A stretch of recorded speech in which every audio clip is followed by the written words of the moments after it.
Alright, so now I'm going to show you guys how to do a basic retreat, and this is really useful. Use it all the time, especially in open field battles, but it works too when you're in a line. So you're going to start as if you're attacking a shield fighter with your slim side forward, and we're going to throw a couple shots here. Solusar is going to charge me, and I'm going to show you how you do a spin move, and you're going to leave the spear trailing behind you while keeping a hold of your sidearm. And the idea is to block with the spear, get it in between their legs to impede their movement and slow them down. And then if they catch up on you, you're going to want to try to spin around, and then you're going to try to fight.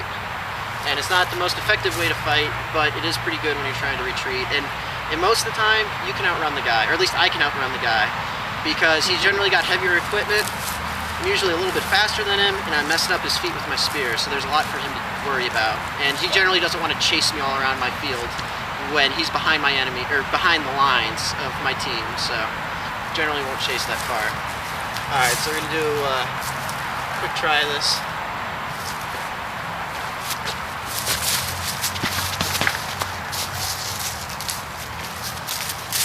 Okay, we're going to do this one more time.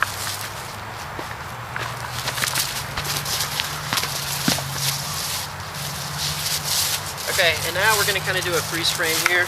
Having Solusar, like Art saying, he's already run up on me, so defending him, maybe I block a shot, and then I can't run anymore for some reason, so now we're in this position.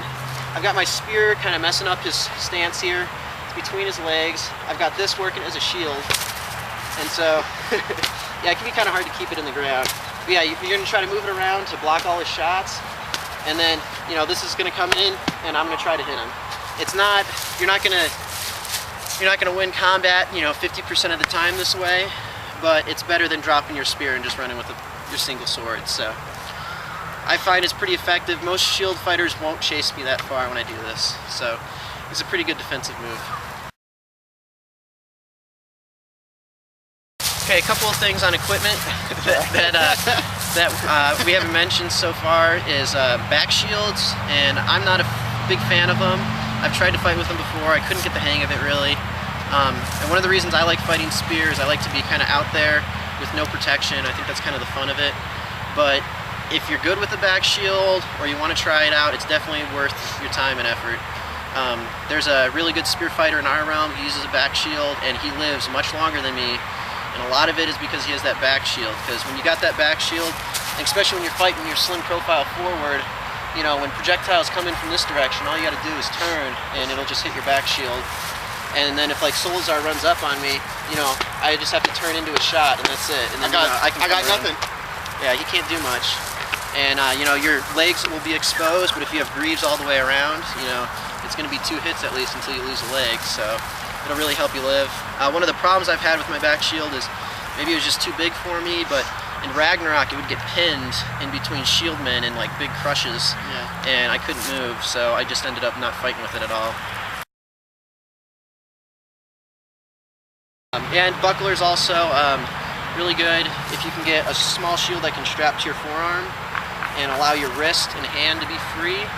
You can get a lot of the benefits with a shield without impeding the movement and dexterity of your hand. Because you can try to fight like, you know, cool Greek style with a full strap shield, but unfortunately in Dagorhir, that's not going to get you any kills because you can't hit in the face.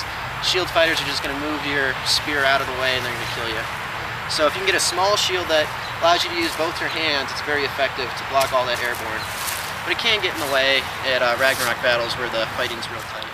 Javelins, the other thing we haven't talked about, I don't use javelins on the field because they have a little bit more range than my spear. You could probably get a good 20-foot shot off if you know how to throw a javelin.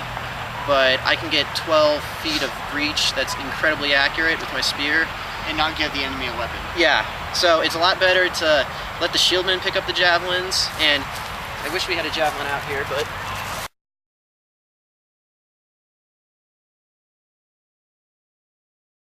For instance, using this mace, when you're in the line and there's a javelin laying there, it's really easy to pull that up there with your spear and allow a shield fighter to pick it up. So